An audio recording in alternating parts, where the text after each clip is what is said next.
Heavy rainfall has pummeled the southern region of China, especially in Guangdong Province, leading to severe flooding. On May 4th, Guangdong issued 139 consecutive alerts for heavy rain, along with 24 warnings for thunderstorms and strong winds. Counties like Zhongshan and Zhuhai have been particularly affected, with local rainfall reaching levels of torrential rain. Some local internet users have said it was as if the sky had opened a faucet. On the same day, Guangzhou experienced apocalyptic conditions. Planes were forced to land, trucks were overturned, factories flattened, and the water level of the Pearl River broke historic records. Hailstones pierced roofs, and the aftermath of the storm left a scene of devastation. In the midst of the storm, citizens struggled to move forward. Prolonged heavy rainfall caused the city's drainage system to fail in many areas, resulting in widespread flooding. Some streets and communities were submerged waist-deep, damaging shops. The owner of a supermarket watched helplessly as his store was flooded. A local farmer's market was also submerged, forcing many vendors to stand on chairs. Many vehicles were submerged in water, and people struggled to escape. Videos show that Zhuhai experienced severe flooding due to continuous heavy rain, with water reaching a height where cars could float. One woman opened the sunroof of her car using an umbrella to shelter from the rain. It's terrible, it's terrible. What a vast ocean. What a heavy loss. Wow, whose refrigerator is floating away? There's nothing I can do. I can't even fish it out even if I wanted to. Underground parking lots have been heavily affected, with a large amount of them flooded and many vehicles submerged in water. Heavy rainfall has also caused flooding in residents' homes. One woman calmly continues cooking at home despite the water. Videos show floodwaters of around 1 meter. I just saw a fish swimming here, damn it. Oh, the water's up to my waist now. Look at the mess in our home. We'll have a lot of work to do once the water recedes. It's really a big project. In Zhongshan City, residents' tap water is flowing with muddy yellow water. In Guangdong, customers were having a breakfast at a cafe when the indoor area started flooding. People were not aware of the seriousness of the situation and continued to dine. As the water almost reached table height, people started to flee. The heavy rain has also led to flooding in factories. In the small processing plant, the workshop is flooded. Perhaps accustomed to such situations, the workers are sitting on stools, continuing to work as if nothing has happened. On May 4th, a crocodile breeding pond in Shenwan Town, Zhongshan City, collapsed, allowing 4 crocodiles to escape. According to mainland media reports, 3 crocodiles have been driven back into the pond, while 1 is still within the farm's perimeter. Residents in the area have been advised not to go out. The torrential rain has triggered flash floods. On May 4th, a huge waterfall emerged behind the 5th affiliated hospital of Sun Yat-sen University in Zhongshan. This is Tanzhou Town in Zhongshan City, where the entire town was flooded due to the heavy rain, with water levels exceeding 1 meter. Many houses were flooded, causing severe losses to residents. This is Machong Town in Dongguan, where the fierce wind and rain forced drivers to abandon their cars and flee. Since May 3rd, Sanxiang Town in Zhongshan City has been experiencing heavy rain. People say the precipitation is too heavy to be called rain. After days, the entire town has turned into a sea. A vlogger from Sanxiang Town said that 80% of the cars and shops in Sanxiang have been submerged. Many communities have no water or electricity. Some families haven't stored food either. Now Shangxiang has completely turned into a swamp. The farmland is flooded, and the sewer has become ineffective, being completely submerged. Look at those cars. It's a disaster. We have no chance. In the video, the owner of a small car finds it won't start anymore. The water has filled the cabin. If he starts it, it'll all be over. This is an underground parking lot in Sanxiang Town, where heavy rains on May 4th flooded the parking lot. The property management company has brought in equipment to pump out the water, and the owners are anxiously waiting. One owner recorded a video and said, Due to severe flooding in the parking lot as of 4 p.m. on May 5th, the water pump has been running for 26 hours, but there are still tens of centimeters of water and mud in the garage, so the cars cannot be towed out yet. Everyone says insurance will pay, but there will still be losses. Some car owners did not buy insurance. The property management company issued a statement in this afternoon and then disappeared, completely absolving themselves of responsibility. Although it is a natural disaster and unavoidable, due to the negligence of the property management, there were no preparations for flood barriers and sandbags, no urgent notice to owners to move their cars, and no flood prevention items to block the floodwaters, and owners had no time to prepare. If the property management had made flood preparations and informed the owners in time, we owners would not be so angry. Another commented, "The heavy rain has driven me crazy. My car is gone. It's the second day without water or power, and I don't know when they'll be restored. Climbing to the 16th floor has made my legs weak. Carrying water to the 16th floor is even more frustrating." Zhuhai, Guangdong is also one of the areas severely affected by the disaster. According to data from 5 a.m. to 8 p.m. on May 4th, the average rainfall in the city was 174.5 millimeters, with Guangzhou district averaging 204.7 millimeters. The maximum cumulative rainfall was 315.8 millimeters, or 10 feet, with the maximum one-hour rainfall of 141 millimeters recorded at the Zhongshan National Surface Meteorological Observation Station in Guangzhou, breaking the station's record for the highest one-hour rainfall since records began in 1962. Geological disasters have occurred in many places in the city. Local netizens said that as natives of Zhuhai, they had never experienced such precipitation before. They live at the foot of Fenghuang Mountain and experienced a landslide. The cars on the roadside were all submerged, and the drainage channels were almost overflowing at that time. May 1st is Labor Day in China, and many people choose to travel during the 5-day holiday. The rainy weather made it a tough time for these tourists. The heavy rain also caused rivers to rise sharply, frightening many tourists. In addition to Zhuhai and Zhongshan, Miangming, Yanjiang, and Shenzhen, other areas also experienced heavy rainfall. Shenzhen reported localized heavy rain and even torrential rain, with an average of 64.3 meters across the city. The heaviest rainfall occurred in Bao'an in the west and Nanshan, Fujian, and Yantian along the southern coast, with the highest cumulative and one-hour rainfall recorded at Dongjiaotou Station in Shekou Street, Nanshan District. Netizens exclaimed, "Heavy rain in Shenzhen, Guangzhou, Shaoguan, Qingyuan, and on May 4th in Zhuhai. In previous years, heavy rain only came when typhoons arrived, but this year, even without typhoons, this is happening. Has Guangdong pierced the sky this year? It feels like the rain hasn't stopped." On April 27th, extreme weather including heavy rain and tornadoes occurred in many areas of Guangzhou, with some areas experiencing tornadoes and hail larger than 5 centimeters in diameter. The tornadoes caused 5 deaths and 33 injuries. Several videos of the incidents have circulated online, showing the tornado crossing with flashes of light and suspected explosions, pedestrians being blown down by strong winds, fist-sized hail, smashing car windows and roofs. Each heavy rain is a test for the city's drainage system, but unfortunately, the results are always disappointing.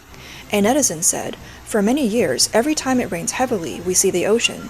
Is it because the city's drainage system is under-equipped, or is it simply non-existent? Don't tell me this is a natural disaster, not a man-made one." The absurdity of municipal management under the Chinese Communist Party can be seen in this video. As streets flooded with water, a road sprinkler came on. A netizen commented, "The sprinkler is probably paid based on the amount of work done. There must be a meter or something, and they won't get paid if they don't spray." After the flood, soaked cars became a hot topic. On May 5th, the owner of a Xiaomi SU7 in Zhuhai posted a video claiming that his car has become famous for water damage. He had only bought his Xiaomi SU7 15 days ago and had driven it only 500 kilometers before having to say goodbye. According to the owner, the car had been towed away by Xiaomi's after-sales service and would be repaired for free. Perhaps because Xiaomi had just been launched and is still very popular, the owner is relatively lucky to have Xiaomi cover repairs, but other owners may not be so lucky. Where have all the many waterlogged cars gone? An industry insider provided an answer. Cars that have been flooded are divided into 3 levels. The first level is where the depth of the water is below the chassis. The second level is called a flooded vehicle, which means that the depth of the water is above the chassis, below the dashboard. Level 3 is called a water-soaked vehicle, which means it is severely flooded, with water flooding to above the dashboard or even to the top. As for the whereabouts of waterlogged cars, if water is not deep and is not serious, The owner can dry it out himself and continue to drive. But what to do if it was submerged in water? That means you need to apply for insurance and it would be a total loss. After the insurance company settles the claim, the car belongs to the insurance company. After the insurance company collects all these water-damaged vehicles, they don't scrap them, but auction them. Not all drivers have purchased insurance, so they must bear all losses themselves. With the popularity of electric vehicles in China, flooding is even more of an issue. According to Chinese national standards, passenger cars must be able to drive 500 meters at a speed of 5 to 10 kilometers per hour in 100 millimeters of water for 3 to 6 minutes. This test mainly checks the vehicle's insulation after crossing water, a requirement that all new energy vehicles on the market must meet. However, experts also remind drivers that during extreme weather such as heavy rain, it is best to avoid flooded roads as much as possible when driving new energy vehicles, as the risk of reduced circuit insulation and increased safety hazards increases when these vehicles are immersed in water. After an EV is flooded, the entire bus around the battery pack may be damaged, and the probability of leakage is higher, posing risks to people near the vehicle. During rescue operations, it is essential to pay attention. If there is smoke or small bubbles appearing on the water surface near the flooded vehicle, it is likely that the battery pack of the vehicle has a short circuit inside, releasing gas and heat. When observing this phenomenon, you must quickly move away from the vehicle and leave the submerged area to avoid the risk of electric shock. Additionally, during thunderstorms, there is a possibility of vehicles and personnel being struck by lightning. After urban flooding, many charging piles are scrapped, and rebuilding them is also a significant expense. Electric vehicles, once submerged in water for a long time, require replacement of power systems, electric components, wiring harnesses, and interior components. However, as we know, the maintenance cost of electric vehicles is very high, and replacing these parts may cost more than the vehicle itself, so they are essentially considered total losses. This indicates that, after urban flooding, the safety and subsequent losses of electric vehicles are far greater than those of gasoline vehicles. Guangdong Province has been experiencing heavy rain for nearly a month, causing flooding in many areas. Another issue of concern is that many roads and building foundations have been submerged in water for a long time, saturating the soil. This is a huge challenge for infrastructure, especially given the fact that many of China's construction projects are riddled with quality issues. On May 5th, the Dumen Bridge in Zhuhai collapsed. A section of the bridge railings has fallen off, and there were obvious cracks and subsidence on the road surface. Fortunately, there were no casualties. According to data, the bridge was built in 1990, and according to Chinese bridge standards, its service life should be 100 years. However, it has collapsed after only 34 years. On May 2nd, there was a large-scale collapse and damage to a road in Zhanjiang, Guangdong. On the same day, a landslide occurred on the Xingning section of National Highway 205 in Meizhou, Guangdong. The video shows a large area of the road collapsing, with vehicles passing on one side. On May 1st, a road collapse occurred in Heyuan, Guangdong, cutting off the only exit from the area. On April 29th, a sinkhole occurred in the Kangning Road in Shikan, Zhanjiang City, Guangdong. The video shows a large hole in the middle of the road. Not only are there collapses of bridges and roads, but substandard construction projects are also ubiquitous. A restaurant in Guangzhou leaked rainwater, and it is estimated that the restaurant owner will have to confront the landlord afterwards. On April 26, a building in Shenzhen, Guangdong, was affected by strong winds, causing the entire outer wall to fall and hit the ground, prompting pedestrians to flee. In Guangdong, a shop was affected by strong winds, and a row of windows and shelves was blown down, scattering goods all over the ground. This is the exhibition center in Haikou, where a large exhibition hall suddenly leaked. Exhibitors demanded a refund from the organizer. The continuous heavy rain has caused rivers to rise sharply, posing a huge challenge to numerous reservoirs. On May 5th, Guangzhou issued an emergency notice regarding the release of floodwater from the Liuxihe Reservoir. The notice stated that the current water level of the Liuxihe Reservoir is close to the flood limit level. Considering that the water level is still rising, and to ensure the safety of the reservoir, with the approval of the Municipal Flood Control Headquarters and the Municipal Water Bureau, the Liuxi Reservoir will start to release water by lifting the weir at 11 o'clock on May 6th. Guangdong's largest reservoir, the Xinfengjiang Hydropower Station Dam, opened its gate for flood discharge again after 18 years. As we reported before, on May 1st, a major collapse occurred on the Meida Expressway in Guangdong, which has now claimed at least 48 lives and injured 30 others, with 23 trapped cars being excavated. The 48 confirmed deaths are just the tip of the iceberg, as some people are still missing. Some netizens have raised questions. It is understandable that the number of casualties gradually increases as the rescue progresses, but the constantly changing number of trapped vehicles is puzzling and unacceptable. The accident occurred on a highway, which is a relatively closed area. The monitoring checkpoints at both ends of the accident site record the number of vehicles entering and exiting the area, with precise statistical data collected down to the license plate.